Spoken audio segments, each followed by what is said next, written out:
ప్రధానంగా చూడాల్సింది నిన్న పవన్ కళ్యాణ్ గారు సరే జనసేన ఆవిర్భావ సభకు సంబంధించి జనసేన రాబోయే కాలంలో ఎలా ఉండాలి, మనం ఇప్పుడు అధికారంలోకి వచ్చాము, మనం అధికారంలో ఉన్న పార్టీలతో ఉన్నాము, సో రాబోయే 10 ఏళ్ళలో 15 ఏళ్ళలో రాజకీయం చేయాలని చెప్పేసి కార్యకర్తలకి నేతలకి దిశానిర్దేశం చేయాల్సింది పోయి అక్కడ అది ఒక్కటి జరగకుండా మిగతా విమర్శలన్నీ జరుగుతూ వచ్చాయి. టీడీపీకి సంబంధించి కాకుండా ఇటు వైసీపీ అధినేత జగన్మోహన్ రెడ్డిని తిట్టడము, ఇంకొక స్టాండ్ తీసుకొని సనాతన ధర్మానికి సంబంధించి కావచ్చు, అలాగే హిందీ భాషకు సంబంధించి స్టాలిన్ తీసుకున్నటువంటి స్టాండ్కి సంబంధించి చాలా కీలక వ్యాఖ్యలు చేస్తూ వచ్చారు. దీని మీద అందరూ కూడా కౌంటర్ ఇస్తూ వచ్చారు. ప్రకాష్ రాజ్ కూడా మాట్లాడుతూ వచ్చాడు. అలాగే తమిళనాడు ఉదయనిధి స్టాలిన్ కూడా మాట్లాడుతూ వచ్చారు. ఎందుకు పవన్ కళ్యాణ్ ఈ యొక్క స్టాండ్ని ఎందుకు తీసుకుంటూ ఉంటారు? గతంలో ఈ హిందీ భాషను ఆయనే 2017 ఆ సమయంలో కూడా బీజేపీ హిందీ భాషను రుద్దుతుందంటే ఆయనే ఖండం చేస్తూ వచ్చారు. ఇప్పుడు మళ్ళీ రాజకీయాల కోసం బీజేపీని మళ్ళీ హైలైట్ చేయడం కోసం ఆయన ఈ స్టాండ్ ఎత్తుకున్నారనుకోవాలా? రెండు అంశాలు. ఒకటి, జగన్మోహన్ రెడ్డి గారి ప్రభుత్వం పైన విమర్శలు చేయడం సహజం, ఎందుకంటే ఆయన ప్రత్యర్థి. కాకపోతే ఈ సందర్భంలో జగన్మోహన్ రెడ్డి ఇంకా వాళ్ళు కొంచెం ఉత్సాహం ఎక్కువైపోయి పార్టీ ఏమనుకుంటా ఉందంటే ఇంకా జగన్ రాజకీయాలు ఉండదు, మేము ఉన్నంత వరకు జనసేన ఉంటుందని. అది కుదరదు. ఎందుకంటే మీరు జగన్కి ఆల్టర్నేటివ్ కావాలి అనుకుంటే తెలుగుదేశానికి ఆల్టర్నేటివ్ కావాలి ఫస్ట్. ఇప్పుడు తెలుగుదేశం పార్టీలో ఉంటూ జగన్కి ఆల్టర్నేటివ్ కాలేదు. ఎందుకంటే తెలుగుదేశంతో ఉన్నంత వరకు తెలుగుదేశం వ్యతిరేకులు మీతో రారు, జగన్తోనే ఉంటారు. కాబట్టి తెలుగుదేశంతో ఉన్నంత వరకు తెలుగుదేశానికి వ్యతిరేక సమాజం అంతా జగనే దిక్కు. జగన్ వద్దనుకుంటే మీరు ఫస్ట్ ఆనించి రావాలి, బాబు గారిని వద్దనేసి బయటికి రావాలి.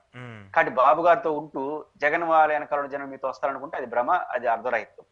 కాబట్టి అది సాధ్యం కాదు. రెండో అంశం, బీజేపీ పవన్ కళ్యాణ్ ఇది తమిళనాడు వ్యవహారాలు చూసినప్పుడు వెరీ లాజిక్. బాలినేని గారు ఏ మార్గాన్ని ఎంచుకున్నాడు, ఆయన కూడా ఇంకొక పద్ధతిలో అదే మార్గాన్ని ఎంచుకున్నాడు. అదేంటంటే ఆయనకి ఏమో స్టాలిన్ అంటే వ్యతిరేకము, తమిళ భాష, ద్విభాష, త్రిభాష ఇవేమి కావు. ఈ రోజు తమిళనాడులో 26లో ఎన్నికలు జరగబోతాయి. బీజేపీ ఏదో ప్రయత్నం చేస్తా ఉంది. బీజేపీకి గట్టి సవాలు స్టాలిన్ ఇచ్చాడు. బీజేపీ కాదు, మొత్తం అపోజిషన్ కంతా గట్టి సవాల్ ఇచ్చాడు. ద్రవిడియన్ లో ఉన్న ఫీలింగ్, తమిళనాడులో ఉన్న ఫీలింగ్స్ అన్ని దృష్టిలో పెట్టుకుని ఒక భాష, ఒక అస్తిత్వం అన్ని ముందుకు తీసుకొచ్చేసాడు. దాంట్లో మంచి చెడ్డలు పక్కన పెడదాం. ఈ టైంలో బీజేపీ క్రైసిస్ ఎదుర్కొంటా ఉంది. దీన్ని ఎదుర్కోవాలి కదా. తమిళనాడులో ముందు ఆత్మాభిమానం యొక్క ఫీలింగ్స్ ఎక్కువ ఉంటాయి, దాంతో కొంచెం భయపడుతున్నారు.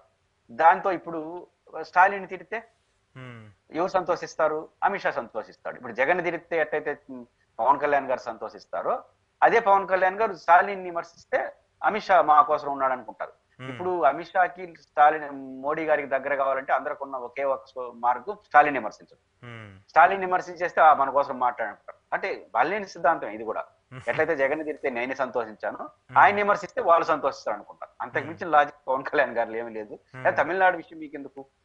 ఒకవేళ ఇప్పుడు ఆంధ్రప్రదేశ్ లో కూడా తమిళనాడు రాజకీయాలు చేయడానికి సిద్ధపడ్డారు. అక్కడ జగన్ గారు ఎవరెవరు భాష గురించి మాట్లాడుతూ ఉంటే మీరు మాట్లాడండి, ఎవరికి అభ్యంతరం లేదు. మీది ఒక ప్రాంతీయ పార్టీ, నేను తెలంగాణ నాకు పుట్టుకుంది, బాగానే ఉండాలి అంటే దాన్ని చెప్పడం కోసం దీన్ని చెప్పినాడు. కాబట్టి తమిళనాడు గురించి నీకెందుకే అని ఎవరు అంటే నాకు జాతీయ పార్టీ అని చెప్పుకోవడం కోసం. జాతీయ పార్టీ అంటే తెలంగాణ గురించి మాట్లాడు. ఇప్పుడు సమస్య అయితే తెలంగాణ గురించి మాట్లాడచ్చు కదా. జాతీయ పార్టీ అని చెప్పి తెలంగాణలో నా పుట్టుకని ఎందుకు అన్నాడంటే జాతీయ పార్టీ నాది కాబట్టి తమిళనాడు గురించి మాట్లాడతానని చెప్పడం కోసం. ఇలాంటి జర్నలిస్ట్ ఎప్పుడైనా మీరు ఆంధ్రప్రదేశ్ గురించి మాట్లాడకుండా తమిళనాడు గురించి మీకేం పని అంటే మాది జాతీయ పార్టీ, జాతీయ విధానం చెప్పడం కోసం తెలంగాణ గురించి ప్రస్తావన తెచ్చాడు. నా పాయింట్ ఏంటంటే తెలంగాణ గురించి ఎందుకు మాట్లాడలేదు, తెలంగాణలో రేవంత్ రెడ్డి గారి ప్రభుత్వాన్ని గురించి ఎందుకు మాట్లాడలేదు? సమర్థించండి. ఇక్కడ చంద్రబాబు గారి ప్రభుత్వం, ఆడ రేవంత్ రెడ్డి ప్రభుత్వం బ్రహ్మాండం చెప్పండి, ఎవరు వద్దన్నారు? మళ్ళీ ఎంఐఎం అన్నాడు ఒక మాట. అంటే పాయింట్ ఏంటంటే ఆయన జాతీయవాదం ఎందుకంటే మోడీ గారిని మెప్పుకోవచ్చు. కాబట్టి అంతకు మించిన లాజిక్ ఏమి నాకు కనపడలేదు. మూడో పాయింట్ మీరు అన్నట్టు సనాతన ధర్మం. సనాతన ధర్మం కొత్త సనాతన ధర్మాన్ని ఏమైనా జనసేన రాస్తే అది చెప్పాలి. పాత సనాతన ధర్మం ప్రకారం ఆయన ఇమీడియట్ గా చేయాల్సిన పని ఆ పార్టీలో ఉన్న మహిళా విభాగం రద్దు చేయాలి. సనాతన ధర్మం మహిళల్ని రాజకీయంగా చైతన్యవంతులు కావాలని, చదువుకోవాలని కోరుకోదు. సనాతన ధర్మం వేరే ఆలోచన. అంటే మహిళ అంటే ఒక మనకు మీరు చూడలేదా వెంకటేష్ గారి సినిమా కార్యేషు దాసి కర్మేషు మంత్రి, మహిళ యొక్క పాత్రని నిర్దేశించారు. అదే కదా సనాతన ధర్మం చెప్పేది. కాబట్టి ఇప్పుడు ఆ పని చేయాలి. కాబట్టి మహిళా విభాగం రద్దు చేసుకోవాలి. చేసుకుంటారా? నిజాలే చెప్పాలి, అబద్ధాలు చెప్పకూడదు. చేస్తారా? ఇప్పుడు చెప్పొచ్చు కదా. సిట్టుకు పోయి ఇప్పుడు సిట్ వేసింది కదా కేంద్ర ప్రభుత్వం, సుప్రీంకోర్టు అండ్ ఆంధ్రప్రదేశ్ ఏపీ రెండు కలిపి సిబిఐ నాయకత్వంలో తిరుమల శ్రీవారి మనం కూడా పెద్ద ఆరోపణ చేసినాం కదా, అయోధ్య పంపించినట్టు. ఇప్పుడు పోయి సాక్ష్యం చెప్పండి, దానికి రిపోర్ట్ చేయండి, సార్ మాకు ఇది ఆధారాలు ఉన్నాయి ఆ లడ్డూలని చెప్పండి. కానీ ఏం లేదు కదా. సనాతన ధర్మం అంటే వారు దృష్టిలో ఏంది, లేదా కొత్తది ఏమైనా రాస్తే రాయొచ్చు. జనసేన తరపున సనాతన ధర్మం ఏదైనా రాస్తే చెప్పొచ్చు.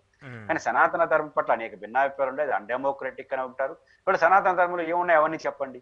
సనాతన ధర్మం అంటే కేవలం హిందువులు పొగట్టు మాత్రం కాదు, మొత్తం సనాతన చాలా అంశాలు ఉన్నాయి. ఉమ్, కాబట్టి బీజేపీ మెప్పు, బీజేపీతో అసోసియేషన్ కోసం పవన్ కళ్యాణ్ గారు గట్టిగా ఉన్నారు. ఉమ్. ఆ ప్రయత్నంలో ఇవన్నీ మాట్లాడుతున్నారు అనుకోవాలి. Okay okay. అంటే ఇందాక మీరు ఒక పాయింట్ కోట్ చేశారు, జనసేన పార్టీ జాతీయ రాజకీయాల వైపు చూస్తుంది కాబట్టి ఇవన్నీ చేస్తున్నారని.